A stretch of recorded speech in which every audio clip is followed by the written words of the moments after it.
What's up everyone and welcome back to the channel. Let's dive into our first news. Ilia recently sparked attention online after posting what many fans believe was a subtle message directed toward his wife.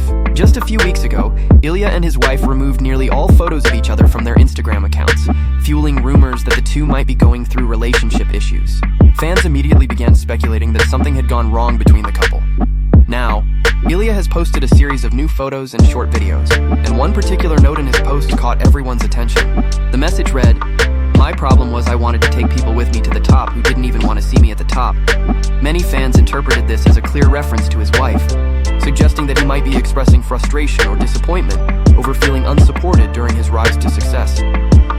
The post quickly went viral across social media, with followers debating whether it was a cryptic breakup message or simply a motivational quote. Regardless, the timing of Ilia's post and the recent Instagram activity between him and his wife have kept fans talking.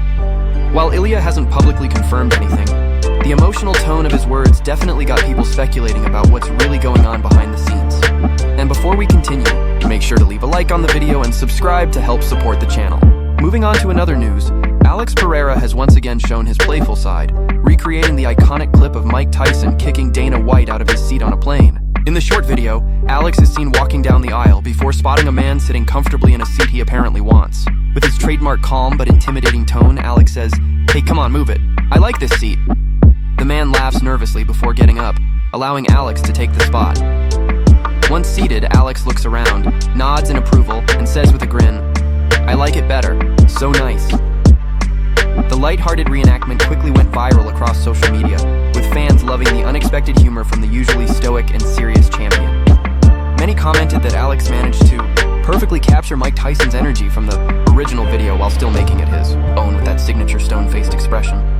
For a fighter known for his cold stare and devastating knockouts, it was a rare but welcome moment of levity.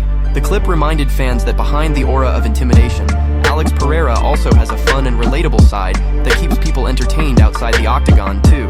Moving on to another news, Islam recently made an interesting statement that caught everyone's attention. In a new social media clip, Khabib asked Islam how he thinks he would perform against his 2015 version. Without a moment of hesitation, Islam smiled and said he'd strangle 2015 Makhachev in the first round. He explained that the difference between who he was then and who he is now is night and day.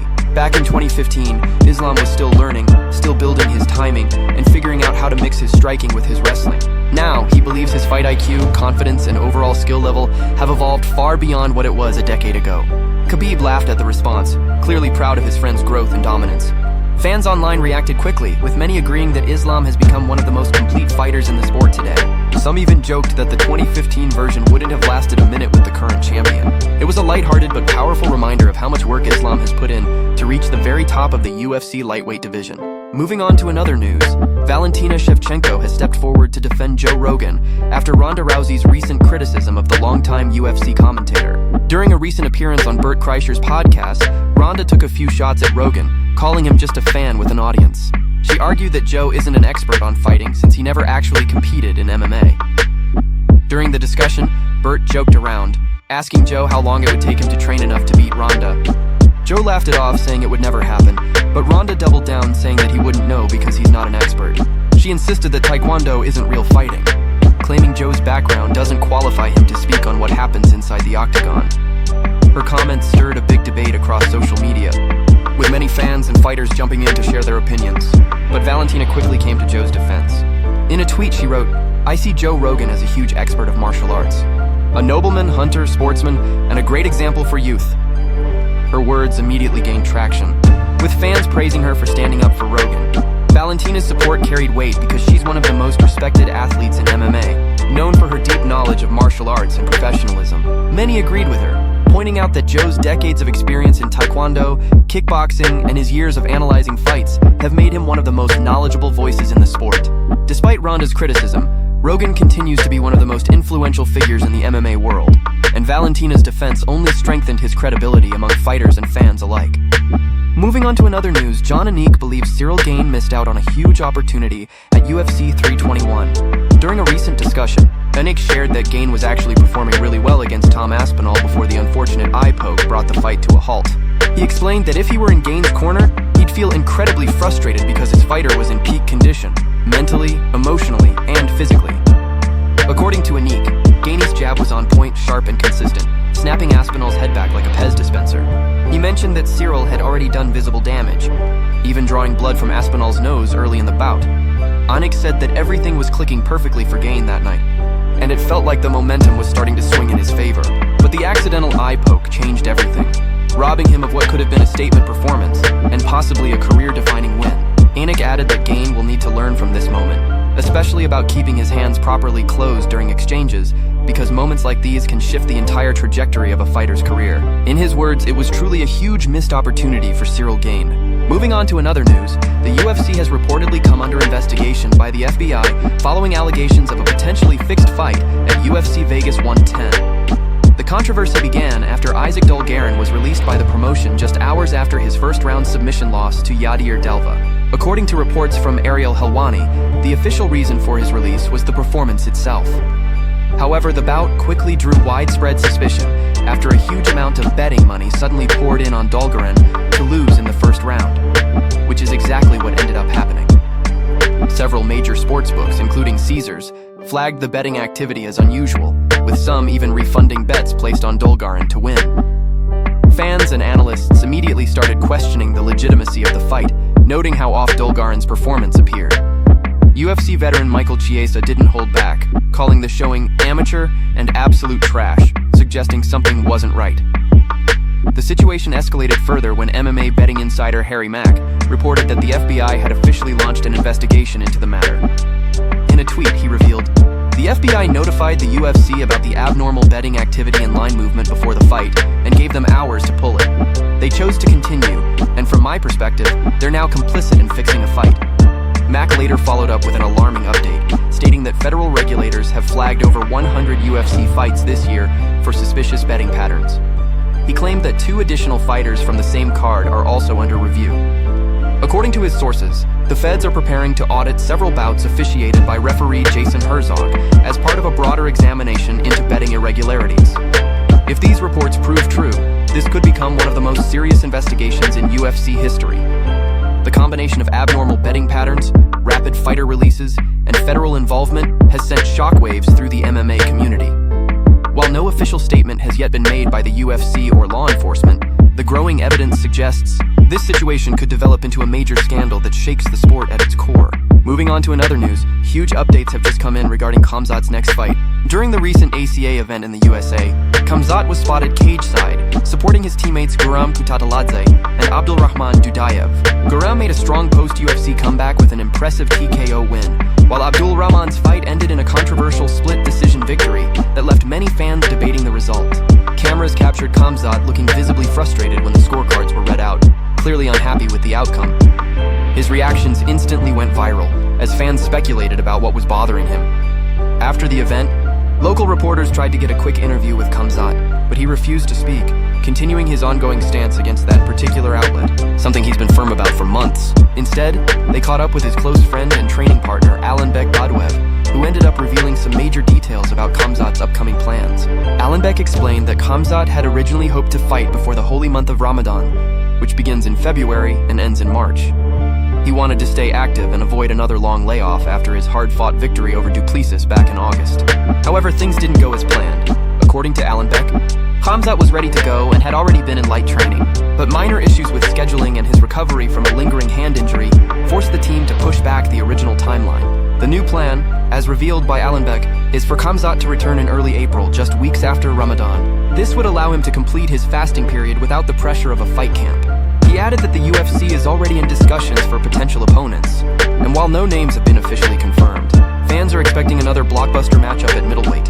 Alanbek emphasized that Khamzat is in great shape and fully focused, training consistently with the same intensity that made him one of the most dangerous fighters in the sport. He assured everyone that once Ramadan is over, Khamzat will waste no time getting back into full camp.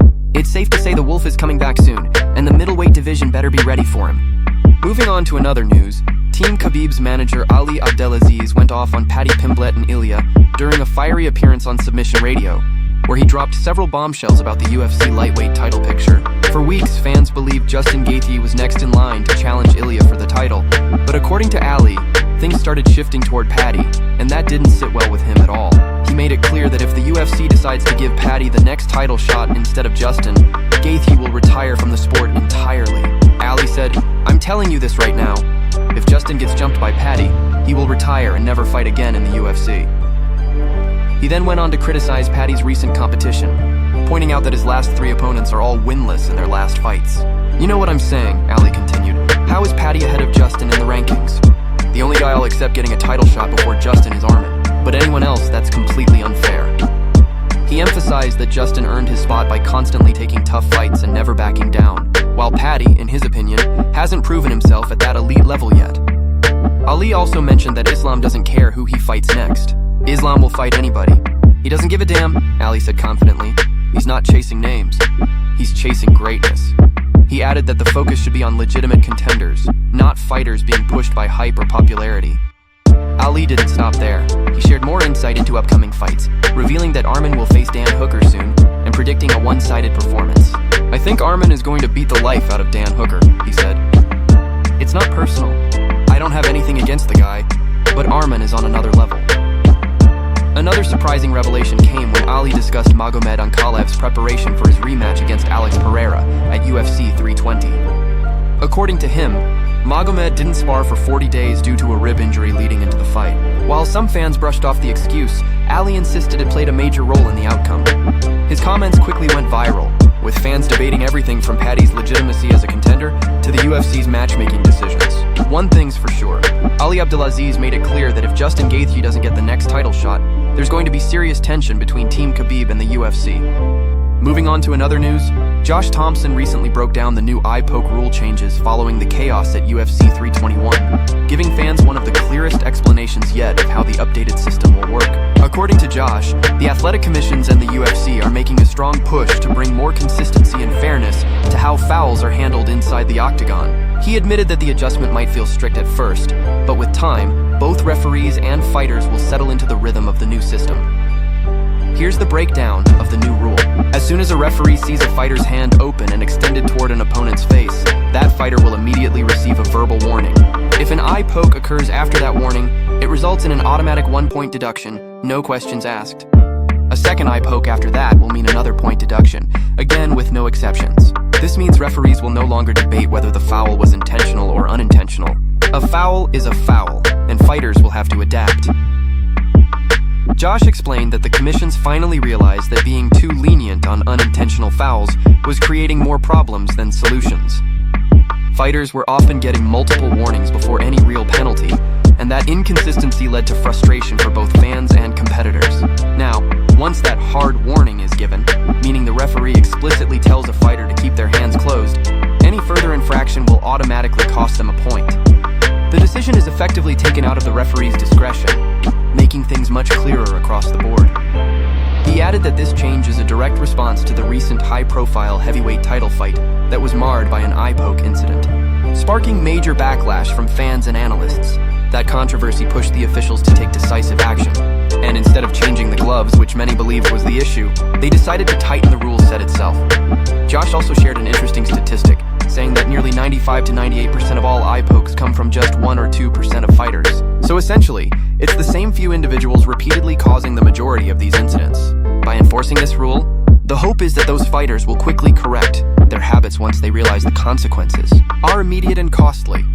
He acknowledged that the new system might temporarily affect striking and parrying techniques, since fighters are used to keeping their hands open for range, control, and defense. However, he believes professionals will adapt fast, just as they have with other major rule adjustments in the past. The ultimate goal is to protect fighter safety and maintain fair competition. Josh concluded by emphasizing that fewer warnings across the board are a huge step forward. Rules only matter when they're enforced, and now the UFC seems determined to finally put consistent structure behind one of the sport's most frustrating issues. Moving on to another news, Michael Chandler recently opened up about a deeply personal conversation he had with his wife, revealing that she told him he had lost himself while waiting for the long-delayed fight with Conor. Speaking candidly, Chandler explained how much he values his wife's intuition and perspective, saying that a woman's discernment in a marriage is one of the most powerful and meaningful things a man can have. According to Chandler, his wife told him that somewhere along the way, he drifted away from the person he truly is, a man of action, someone who doesn't wait around but makes things happen. She reminded him that his brand and identity have always been built on being that relentless go-getter, the fighter who never backs down and always pushes forward no matter what. She told him, "Babe, your brand, who you are, and why people love you is because you're a man who takes action. But lately you've lost a bit of that spark waiting for this Conor fight to happen. You're a man of your word, so you've stayed loyal to the promise, but in doing so, you've kind of lost yourself." Those words hit Chandler hard. He admitted that she was right, realizing that he had spent too much time waiting for a fight that might never come, instead of doing what he's always done best, taking risks and chasing challenges head on. Chandler said they prayed together about it, and after some reflection, he woke up one morning feeling completely clear about what he needed to do. He picked up the phone, called Henry Hoof, and said, "I want Madison Square Garden. I want Charles Oliveira." Henry didn't hesitate and told him it was done. That moment reignited Chandler's fire. He realized that action defines him. Not waiting, not hoping, but doing. For him, that's what it means to live with purpose and conviction. Now, with a renewed mindset and the unwavering support of his wife, Michael Chandler seems ready to take control of his journey again, both inside and outside the octagon.